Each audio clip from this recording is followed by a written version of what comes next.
We just simply cannot put this wonderful counselor into a box. John Piper says, beholden to none and bribed by none, he is utterly free to walk the paths of his God-exalting, pride-humbling, wisdom-thwarting ways. He's even free to take those ways, bundle them up in a boy, and walk among us as a wonderful counselor incarnate. As the wonderful counselor, then, his counsel is trustworthy and true. Jesus showed us that he's wonderful in his counsel. He taught so many wonderful things. I mean, just go through the Sermon on the Mount, and if you really looked at it in depth, you would have to be changed in order to follow him. You would have to be. He taught so many things that are counterintuitive to the human mind.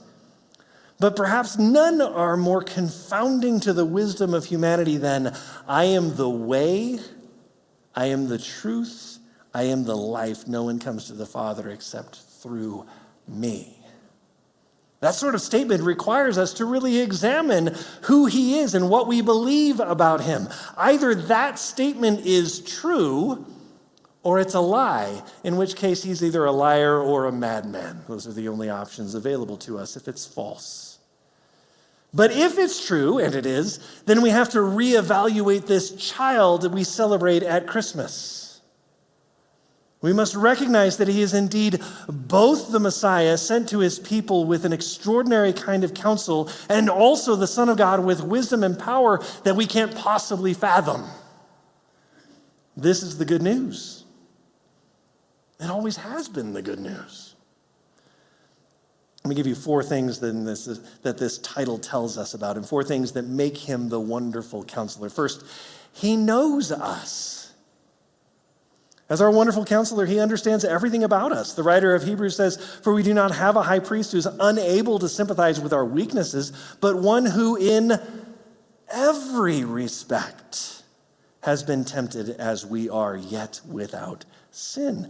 See, he walked around in human flesh. He was tempted. He experienced all of the pain and suffering that we experience. He understood frustrations of life in a sin-cursed world. This is why he rages at Lazarus' death. And indeed, he does rage, as we've talked about before. He knows what it is to live our life and to go through the pain and suffering of a sin-drenched world. He knows our situation and he knows our passions. He does. And so number 2, he shows us the best way forward because he knows us and because he is also in very nature God. He knows the best way forward for us. He can actually counsel us because he is first in all things. He's already experienced them all. Not only that, but he knows that he's the best for us because of that perfect knowledge, knowing the end from the beginning. That's why Proverbs 3 can proclaim, trust in the Lord with all your heart and do not lean on your own understanding. In all your ways acknowledge him and he will make straight your paths. His counsel will always be wonderful and right for every occasion of need because he always tells the truth. That's our third point as well. We already looked at the claim that he is truth. He's not going to lead us deceptively. How do I know that? Well, the fact that he died is evidence. He said he came to redeem. He said he came to die. He said that he came that we might have life abundantly. And then he backed it up and said, I'm going to go all the way. I'm not going to shirk any of my responsibilities. And it wasn't easy for him. This is part of his struggle with the human flesh, right? In the garden, he says, Father, if there's any other way, let's do that. I'd rather not do this, but your will be done, right? He models for us completely how it is to honor the Father. For the law was given through Moses, grace and truth came through Jesus Christ. No one has ever seen God, the only God who is at the Father's side. He has made him known. Jesus makes the Father known. How? By living and dying as God's gift to us. In that, he reveals the fullness of who God is. Number 4, he always does what he promises. He told the crowd, destroy this temple and in 3 days I'll rebuild it. They all thought he was talking about the temple that they were standing in at that moment. But what he was really saying is, if you kill me, I'll be back in 3 days. And guess what? He was. The empty tomb is the receipt of his promise. He does what he says he's going to do. And he says, this is why he came. All that the Father gives me will come to me, and whoever comes to me I will never cast out. For I have come down from heaven not to do my own will, but the will of him who sent me. And this is the will of him who sent me, that I should lose nothing of all that he has given to me, but raise it up on the last day.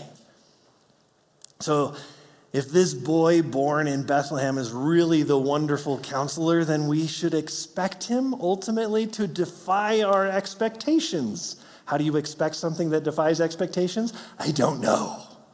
It's fun to try, though. We should anticipate words not only insightful, but unsettling to us. A man wise with otherworldly wisdom is going to set our perceptions of him and our world on its ear, and that's exactly what he does. We would look for one who makes even the most intelligent men scratch their head and say, I don't understand how this all works, but it seems to. Ultimately, that's what we find in Jesus, isn't it? Who expected Jesus to stay at the temple as a 12-year-old? Or pass through Samaria to look for true worshipers? Nobody of his day would have thought that. Or heal repeatedly on the Sabbath?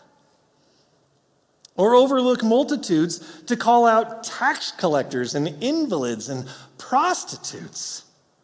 What is wrong with this prophet, priest, Messiah guy?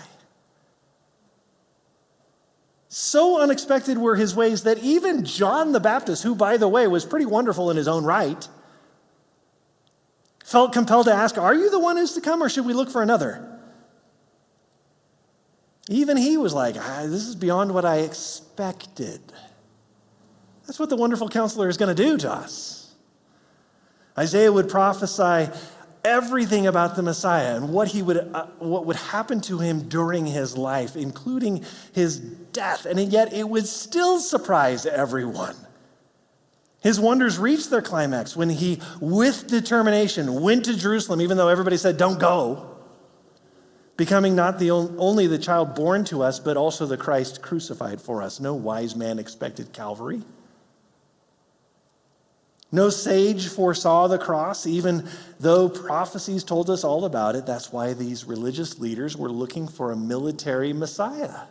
They were looking for one that would lead them in the ways they thought were best. See, the wisdom of God is beyond us. A wonderful counselor gave himself to the slaughter, and then, wonder of wonders, he rose again and he restores all things. And he who is seated on the throne said, behold, I'm making all things new. Also, he said, write this down, for these words are trustworthy and true. So if you call Christ, born in Bethlehem, your wonderful counselor, then you worship, as John Piper has coined it, a God of double wonder. First, you wonder at his glory displayed in his word and in your life. He answers prayer, he conquers sin, he ministers comfort. He's done more for you than you could have asked or imagined had you known to even ask or imagine it. The world might scoff, but Jesus is that wonderful counselor to you.